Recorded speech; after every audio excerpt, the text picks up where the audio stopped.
Selamat sore Komandan, izin melaporkan satu unit kendaraan bus asal Medan saat ini telah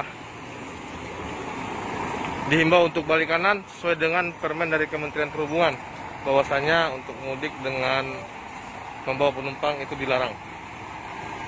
Untuk pos pengamanan Simpang Perak wilayah hukum Polres Pelalawan telah mengimbau satu unit bus Simpati Star dengan penumpang sebanyak 32 orang untuk balik kanan kembali ke Medan. Demikian Komandan, selamat malam.